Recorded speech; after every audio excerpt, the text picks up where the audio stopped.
If you're new in town or just new to this whole podcast thing, you're tuning in to Lore by Night, the podcast that discusses all things vampiric with no fear of breaching the Masquerade.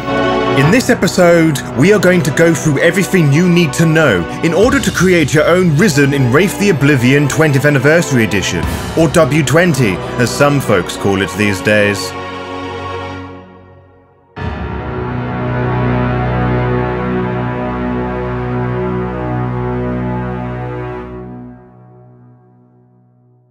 Before we properly sink our teeth into tonight's episode, I wish to tell you what you will need in order to follow along with me to make your first Risen in W20. First and foremost, you'll need a copy of the W20 core book, either as a physical or a PDF copy if you are a weirdo or allergic to books or something. If you are playing the game old school with the archaic devices known as pen and paper, you may have a friend or two who is willing to lend you their copy, but as more and more ghosts are seeking the likes of Discord and Roll20 to play, it is highly unlikely someone will just lend you a copy of their book from afar. In addition, you may need a copy of Vampire the Masquerade 20th Anniversary Edition, as Risen are able to learn the vampire disciplines Potence, Celerity, Fortitude and, according to some older sources, Obfuscate, obviously using Pathos instead of blood points. The easiest place to buy a physical or digital copy of either 20th Anniversary Edition and any other supplement books is by going to drivethrurpg.com. I'm going to presume that you've discovered Wraith the Oblivion from one of three popular sources.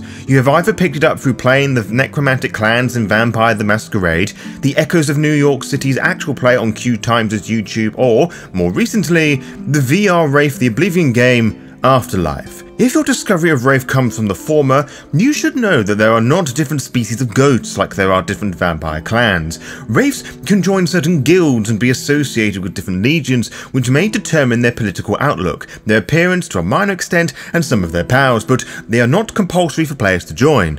I won't touch upon the guilds in any great detail in this episode, nor will I go in depth with the legion lore either. Instead, I will give a very brief overview of the most common legions, for they may spark one's imagination as it highlights a very important aspect of the game: how the character died. The Iron Legion, headquartered at the Seat of Shadows and overseen by the Ashen Lady. The Iron Legion is comprised of victims of age. The Skeletal Legion, claiming those taken by disease, headquartered on the Seat of Dust and overseen by the Skeletal Lord. The Grim Legion, claiming the victims of violence and overseen by the Smiling Lord at the Seat of Burning Waters. The Penitent Legion, claiming the victims of madness, overseen by the Laughing Lady and quartered at the Seat of Sakor. The Emerald Legion, for victims of happenstance, is maintained at the Seat of Thorns by the Emerald Lord. The Silent Legion is overseen by the Quiet Lord, and oversees the victims of despair from the Seat of Silence. The Legion of Paupers is quartered at the Seat of Golden Tears, administered by the Beggar Lord, and comprising of victims of mystery and whoever the Beggar Lord can get away with. And finally, the Legion of Fate, consisting of those chosen by fate and administered by the Ladies of Fate at the Isle of Eurydice. Once you have the core book and any other source books you want, you will need 2 character sheets. Not only do you have to create a character sheet for your main character, but you must also design the sheet for their shadow, a dark, malevolent part of your Wraith trying to beckon you into oblivion. I will provide a fuller description later on in this tutorial. DriveThruRPG doesn't easily provide PDF copies, so you'll have to look elsewhere to find an interactive PDF character sheet. For this episode, I will be using the mrgon.rocksolidshells.com interactive sheets, but there are other formats available, should you wish to use a different format. It should also be noted that you cannot use the older Wraith sheets when creating your 20th Anniversary Wraith for reasons we will soon explore. I should also note that this tutorial is making the assumption you are making a Risen character during the earlier stages of character creation, rather than a Wraith who becomes a Risen during an ongoing chronicle. With that preparation shenanigans biting the dust, one can now begin to create their Wraith character, or Risen should I say. There's no system or dice roll to be made when determining your character's clan, unless you really want to of course. You are free to design the character you want to play in your story. W20 uses the storyteller system, which encourages players to become one with their character, to possess them as it were. Wraith has players assume the roles of ghosts, which means they have already had a life and now they are very much dead. Now they have have a whole load of memories, good, bad, and a ton of regrets. What sort of person were they in life? What did they do? How did they go about doing it? In addition to this, think about how they died. Was it through natural causes? Were they murdered? If so, how? Or perhaps they were just struck by lightning. Wraiths are spirits of the dead who, for whatever reason, have not given up from the mortal existence and have not moved on from their former lives. Such things left undone that is somehow enough to prevent them from going to either hell or heaven, tying them to this existence. Perhaps they are sworn by revenge to deal with the jealous ex-boyfriend, or engulfed by guilt, unable to rest until they've redeemed themselves. Or maybe they are just clueless about how they were the only ones on that plane to survive, and yet they are the only ones here. Risen, however, are the Walking Dead. They are wraiths who have won the fight against the Shroud and returned to the Skinlands via the reanimation of their corpses to achieve some sort of aim. For want of a better term, Risen are almost zombies, but without the slow gait, decaying flesh, or the need to eat brains. Their reasoning for returning to their body exceeds any wraith's reason to cling to the Shadowlands. In other words, obsession is at the centre of every Risen character, meaning that regardless of the character's overall concept, it must include elements that reflect a Risen's desperate determination. Who were they before they died? What parts of their former life brought them back? And how far will they go to succeed to achieve their mission? These things I have just described to you take up life, death, and the regret portions at the top of the character sheet. Let us look now at the top of the character sheet properly, which you should be able to fill mostly by yourself. Name is obviously your character's name, be it their actual name or a pseudonym. Player is obviously you, and if you have problems with that, stop watching the video or listening to the podcast, please. And Chronicle is the name of the story you're playing in. As for my example character,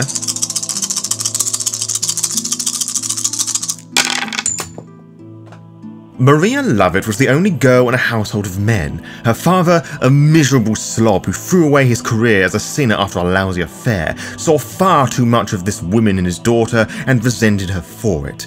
Maria was the youngest of her 3 siblings and was forever belittled because she was a girl. She would rise to the challenge and play the same physical games they did, champion them at almost every turn, and ace any exam and assessment thrown her way, proving her dysfunctional family wrong purely out of spite. What she loved more than anything else was sport and the thrill of physical competition. She would pick up football, or soccer as you Yanks call it, and boxing. Still wanting more, Maria enlisted herself into the army, finally finding that ever so present adrenaline fix.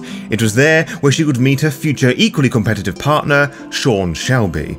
Things were pleasant at first, but Sean's pitiful ego made him a very angry and violent man, horribly jealous of his partner's successes. Not even the existence of their daughter Charlotte would stop the beatings. If anything, they made them worse. Becoming ever more possessively paranoid, Sean took things too far, accidentally killing Maria. For ages, Maria would angrily watch over the two, doing what she could to protect her daughter from beyond the veil. When Sean left the army and decided to move to Venezuela with their daughter, a country that has no extradition treatment from the UK, Maria grew livid at Sean's cowardice and fearing for Charlotte's life. This would lead Maria down the many dark paths about learning the ways of the Risen so she could hurry to reach Sean and Charlotte before they leave. Failing this, she would chase them across the world to bring her daughter to safety, even if it means killing Sean. There are 3 boxes left for you to fill out. We will ignore Shadow for now, leaving 2. Nature and Demeanor are very similar in definition, but are very different to how one would use them, for they define you and your character and how they interact with the world. Demeanor is how you choose to present your character to the world, whilst Nature is what they truly are. To use an extremely crass example, you may seem like the nicest person in the world in the public eye, but deep down, you are a deranged psychopath who eats babies for breakfast without the smallest amount of remorse. But going back to the character creation process, both Nature and Demeanor splinter off into many archetypes, each one providing different ways for players to regain willpower, a finite resource a player may use in a tricky situation. There are lots to choose from, so I will let you discover those for yourself. That being said, some natures like Bon Vivant, Child, and Conniver are not always appropriate for the Driven Risen. To add this information to Maria, if there is only one thing that anyone on the Skin and Shadowlands knows her for, is that she is exceptionally competitive, always wanting to be the best. It is obvious to me that competitor should be the Demeanor. This allows her to regain a willpower point whenever she succeeds a competitive challenge. Whilst it is tempting to have this as the nature also, as there is no real rule saying you can't do this, the nature should provide more emotion to the Demeanor here, to reflect Maria having to do most things by herself, as no one else was helping her off the ground when she was being beaten by her partner and siblings, so I think Survivor would be an appropriate fit here. This allows her to regain a willpower point whenever she survived a dangerous situation through grit and determination, or her encouragement causes someone else to do so. Now that you've established some lore regarding your character, you should have an idea what sort of person they are when you assign points into your attributes. How do they solve their problems? Fighting, thinking, or talking? How would they naturally interact with the world? The attribute section is made up of 3 categories: physical, mental, and social. You start by assigning 1 point in all the attributes, and then distribute 7 points in a primary attribute, 5 to a secondary attribute, and 3 dots to a tertiary group. If you decide 4 points in a particular attribute, you can choose to assign a specialty to it. Risen, however, have some limitations to consider. They must have a minimum of 3 strength and a maximum appearance of 3, both of which reflect them being sewn back together as they re-enter their body and fighting out of their coffins respectively. Restrictions aside, it is all too clear to me that Maria is a physically active and brainy person. Punch first and maybe ask questions later. Not want to lead per se, but not being told what to do either, traits that would only be amplified to the nth degree as she hunts for her daughter. To me, strength would be the primary attribute, mental is the secondary group, and social is the tertiary group. So this is what I have done. Strength and stamina both have 3 points, dexterity has 4 points, charisma and appearance have 2 points, and manipulation has 4 points. Finally, perception has 1 point, intelligence has 3 points, and wits has 2 points. Dice rolls in Wraith the Oblivion are usually made up of an attribute plus an ability, as there are many ways of demonstrating feats of strength and intelligence, unless you're wanting to deadlift a donkey for example, as that would be pure strength by my reckoning at least. The skills are divided up into, from left to right, talents, skills, and knowledges. Similarly to attributes, abilities are prioritized in primary, secondary, and tertiary groups, with no skill getting more than 3 points at this point. That said, any dots that are 4 or higher later down the line can have a specialty assigned to it. This means that when using a specialty, you may re-roll any 10s you get for more successes. The distribution of Maria's points should reflect her physical hobbies, her training in the army, and any changes in her character she would have had to have made to be more accommodating for her daughter. I decided that talents would be the primary group, which would get 13 points, skills would be the secondary group, which would get 9 points, and knowledges would be the tertiary group, which would get 5 points. Alertness would get 2 points, athletics would get 3 points, awareness would get 2 points, brawl would get 3 points, empathy would get 1 point, and expression would get 2 points. Crafts and drive would get 1 point, firearms would get 3 points, melee would get 2 points, as would stealth.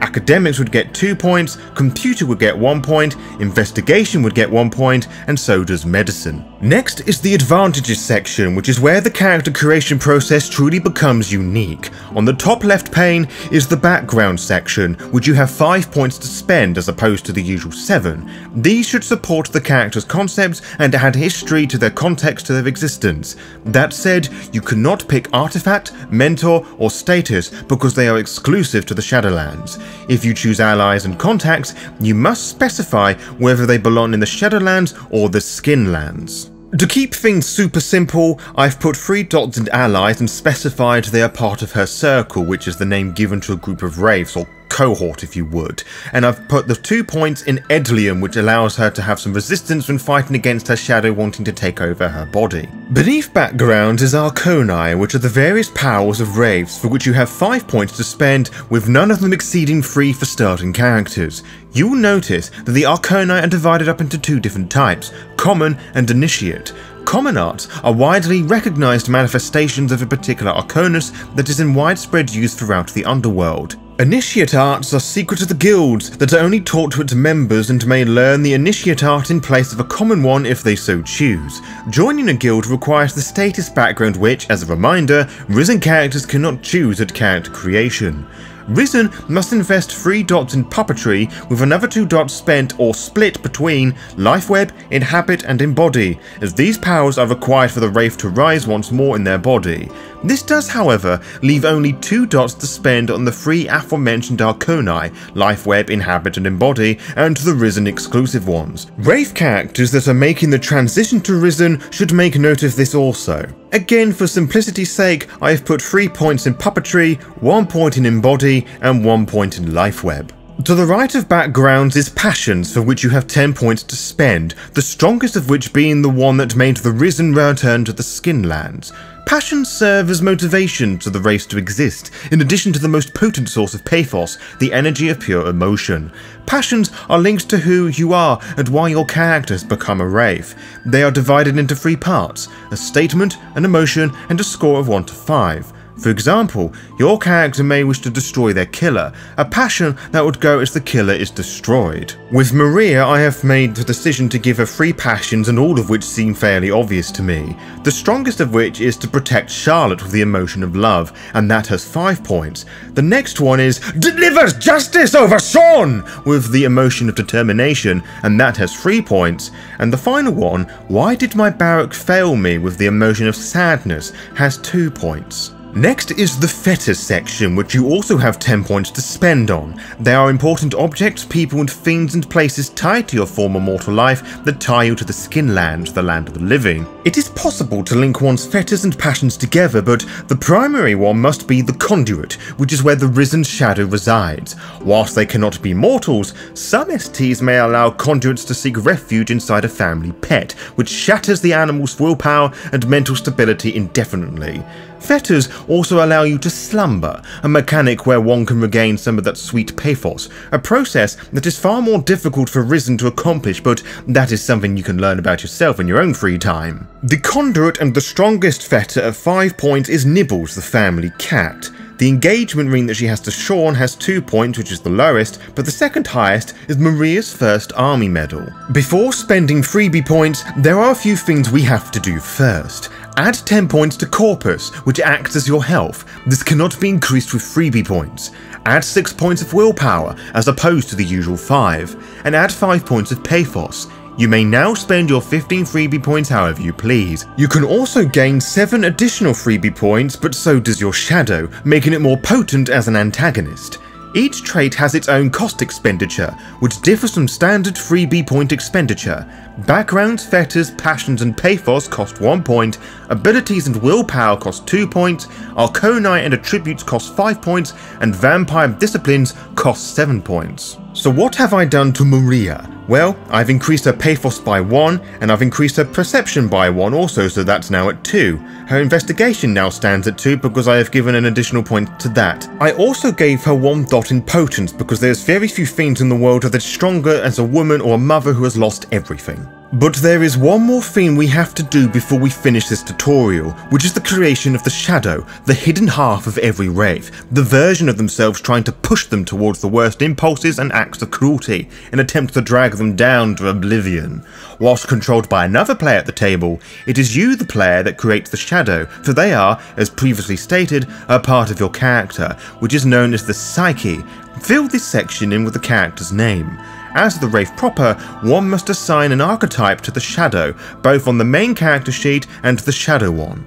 Unlike the Wraith proper, the shadow has a list of their own archetypes to choose from, which you can read at your own leisure. Regarding Maria's shadow, which currently resides in her conduit Nibbles the cat, I believe a deceptively cruel shadow to bestow upon Maria is the parent, not having many folks looking after her or caring for the way that she needed.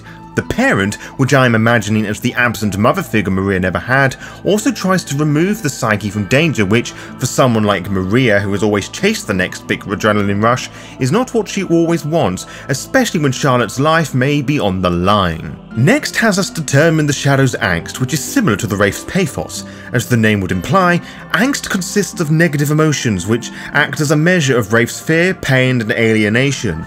permanent angst is always less or equal to the Wraith's willpower. You then roll that number of d10s with a difficulty of 6. The number of successes equal to the permanent angst of the shadow. Wands do not cancel out the successes in this instance. Using Maria as an example, she has 6 points of willpower, so I grab my 6 d10s and roll.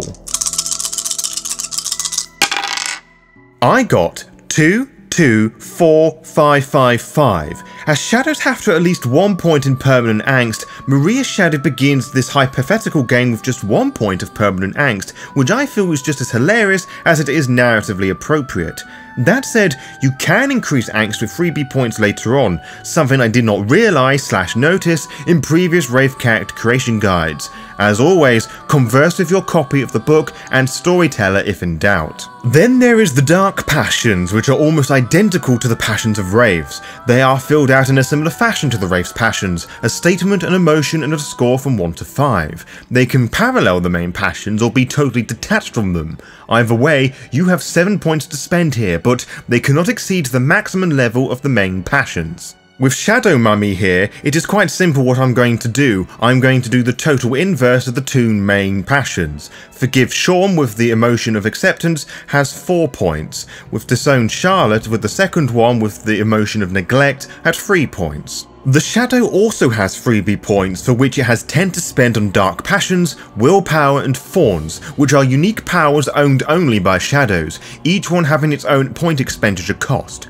I'm going to assume that Passions and Willpower expenditure is the same here. Upon further reflection, I wasn't too happy with only 1 point of permanent angst, so I added 4 points making the total 5. I also gave them the Fawn's Bad Luck and Pact of Doom. Once you have finished adding freebie points and rolling your d10s, you can finally say that you have made your first Risen in Wraith the Oblivion 20th Anniversary Edition. Yes, the book has all that you need to understand the character creation process, but I found that it sometimes helps to have someone walk you through the process, rather than nag your storyteller 100 times. To be kept updated, follow the Law by Night VTM Twitter and Instagram pages to find out when we upload each episode. You can also find out by subscribing to the YouTube channel and clicking on the little bell, as you'll be immediately notified when the latest episode is live. Until next time, farewell.